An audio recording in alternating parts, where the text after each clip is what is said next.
Welcome back to a little bit of philosophy. This is Philosophy 101, Unit 2, Lecture 1, Part 1. A very brief introduction to epistemology. We've already learned that academic philosophy is composed of 5 main subdivisions: metaphysics, axiology, logic, epistemology, and the history of philosophy. In this short video, we'll be focusing on epistemology, the philosophical investigation of knowledge. Now, the term epistemology is composed of 2 ancient Greek words we've already introduced, episteme and logos. You'll recall from our investigation of Plato's Apology of Socrates that episteme is the term that Socrates uses synonymously with sophia to refer to a kind of knowledge that would allow us to live as excellent human beings, the knowledge of virtue. So we can think of episteme as knowledge writ large, broad knowledge, theoretical types of knowledge.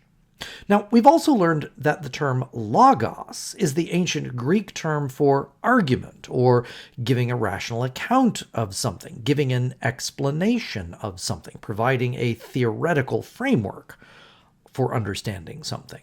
So we can literally think of epistemology as the branch of knowledge that attempts to provide a rational account of knowledge.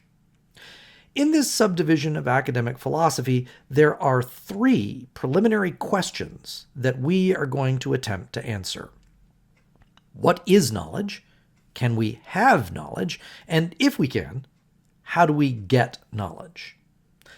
The first question is essential to address first, because if we don't know what we're trying to analyze, how will we know if we're making any progress? Here, we're really trying to clearly distinguish between what it means to have knowledge versus what it means to have an opinion. After all, everybody has opinions, but clearly not everybody has knowledge. Now, once we know what knowledge is, or at least get a working definition of knowledge, we can proceed to the second question, which investigates the obstacles that may lie in our way. Given the fact that human beings are limited in their lifespan, sensory capacity, memory, and cognitive ability, is it even possible for us to achieve a state of knowledge? Now, if we determine that knowledge is indeed possible for finite creatures like us, we can then go on to address the third and final question. What is the process that will lead us to knowledge? Now, although these questions may seem rather simple, it turns out that the more we struggle with them, the more complex the answers will become. Let's begin our analysis by offering some preliminary answers to these 3 core questions, starting with the question, what is knowledge? Remember, we're trying to distinguish between knowing something and having an opinion. Suppose you have a friend who says, I know that 2 plus 2 equals 4, but I don't believe it. As you think about their statement, you would be profoundly puzzled. How can they know something and yet fail to believe it? This realization tells us something essential about what knowledge is. Belief is an essential component of knowledge. We can't know something without also believing it. However, simply believing something doesn't mean that you know it. After all, people believe lots of things that they don't actually know. To clarify this further, let's take the case of stick figure person. Let's suppose that stick figure person has a belief in their mind. They believe that there is a bee. The belief that there is a bee is a mental event. It's a thing inside their mind. But this is just a belief. It can't be knowledge unless there actually is a bee. In other words, the belief must be true. So beyond holding a belief, that belief must also be true if we're going to have knowledge. But when we think a little bit more carefully about this, we can see that simply holding a belief that's true doesn't quite yet up to knowledge either. I might, for example, believe that it's raining in Dublin right now, and if it is indeed raining in Dublin right now, my belief would be true. But we wouldn't say that I know it's raining in Dublin. For that, we need something else. For that, we need something extra. We need to add evidence to support the belief. What I would need is a logos, a reason, a justification. Justification is what ties the beliefs in our mind to the world. Justification is the argument or support or warrant that we give to our belief that demonstrates, that shows that it's true. Now, if I can provide evidence for my belief that's adequate, then I would have true, justified belief. Then, and only then, it seems, can I say that I have knowledge. Now, even that formula, true justified belief, may have some weaknesses, but for our present purposes, it will do. And also, as an historical note, it was Plato who first put this formula of knowledge as true justified belief forward as at least a working definition of knowledge, although even Plato too had some concerns about whether it completely captured what was necessary in order to have knowledge.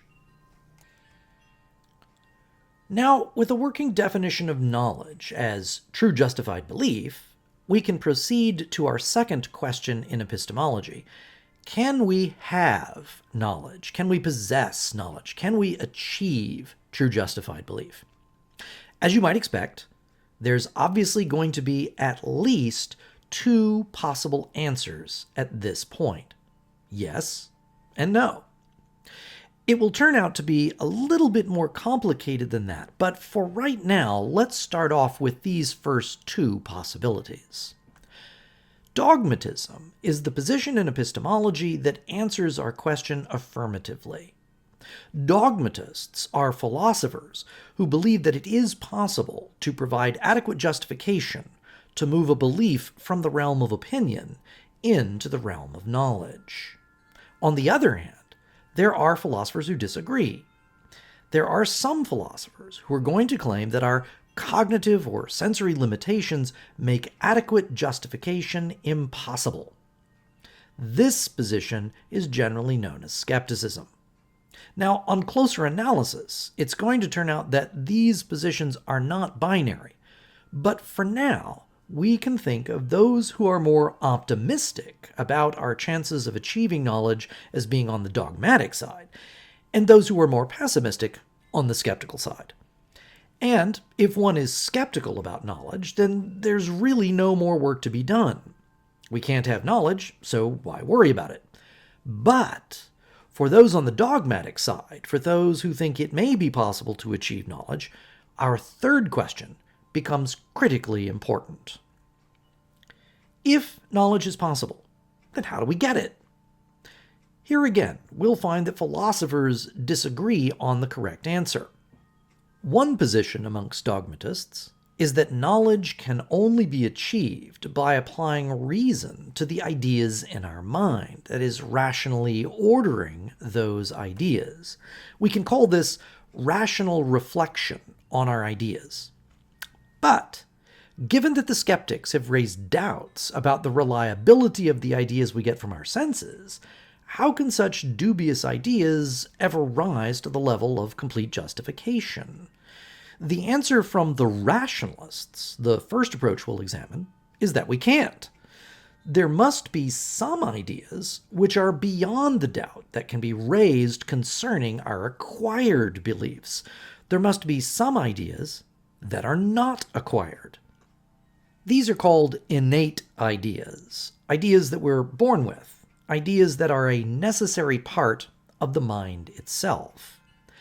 Rationalists believe that when we're born, we already have a basic set of ideas in our mind, like a pre-formatted hard drive.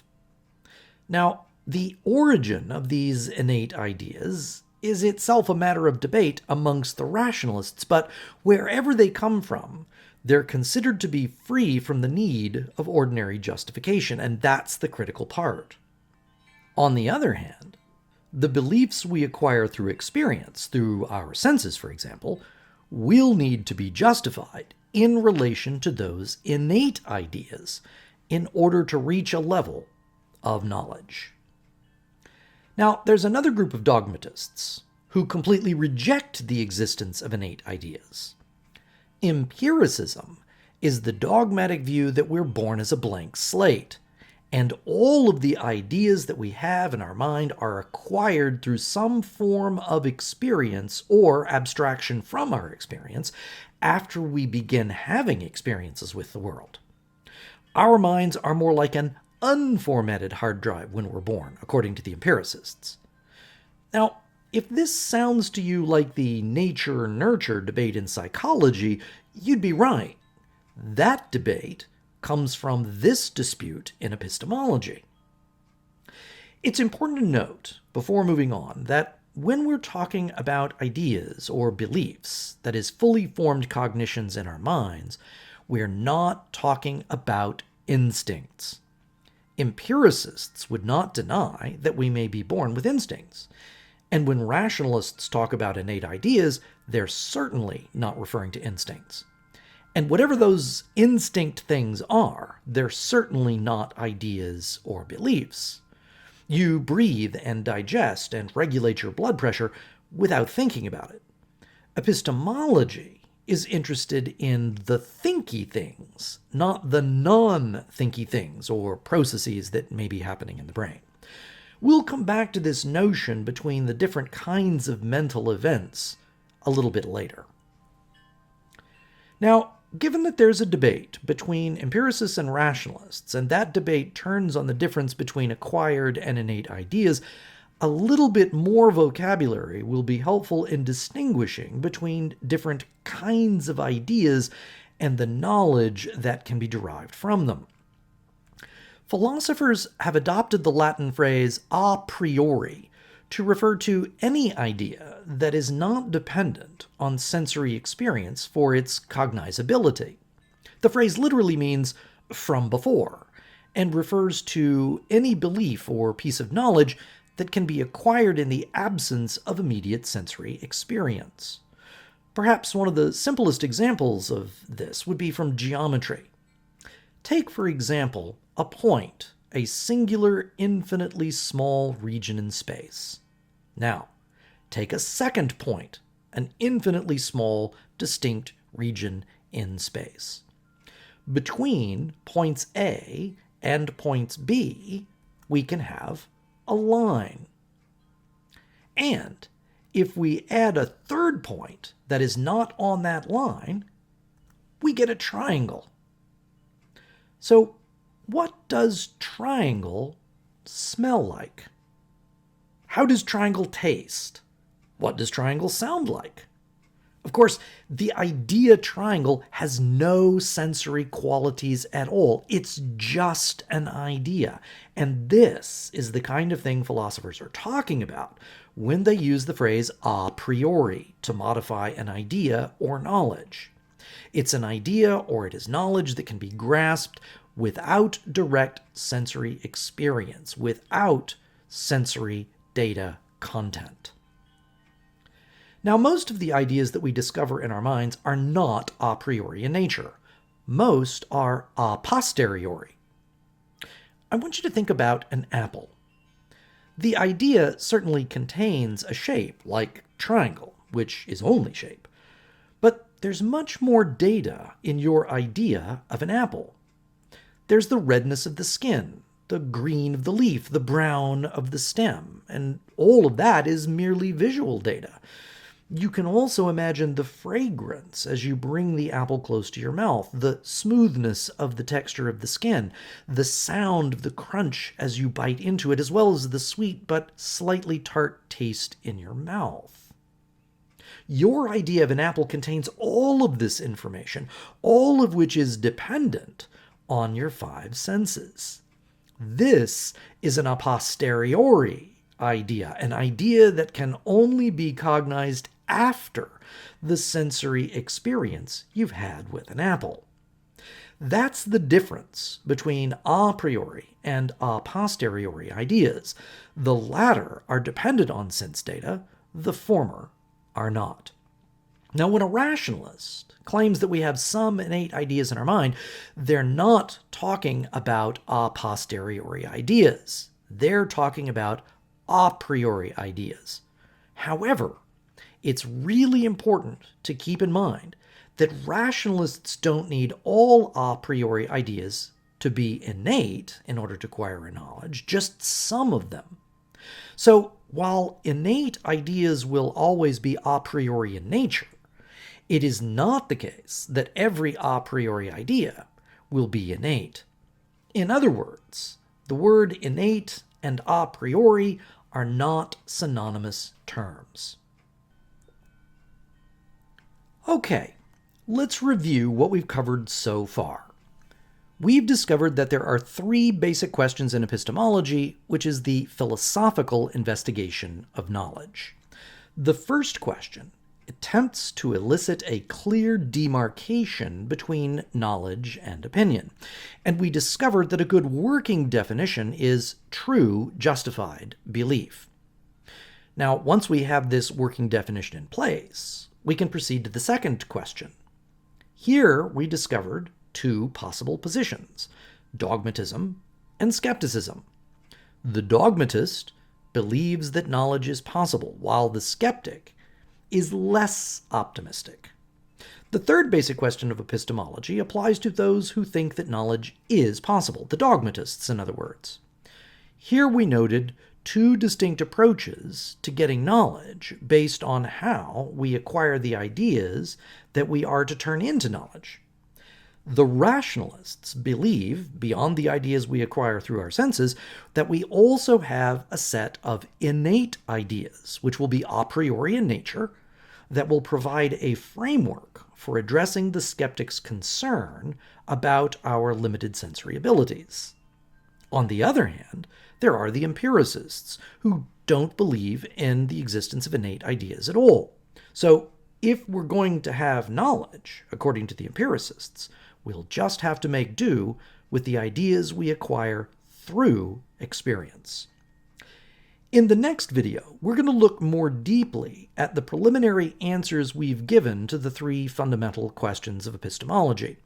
We'll discover that these initial answers require further clarification, and as always, the more carefully we look into philosophical questions like these, the more complicated things can become. So be sure to watch part 2 of this lecture on epistemology as we continue to learn a little bit of philosophy.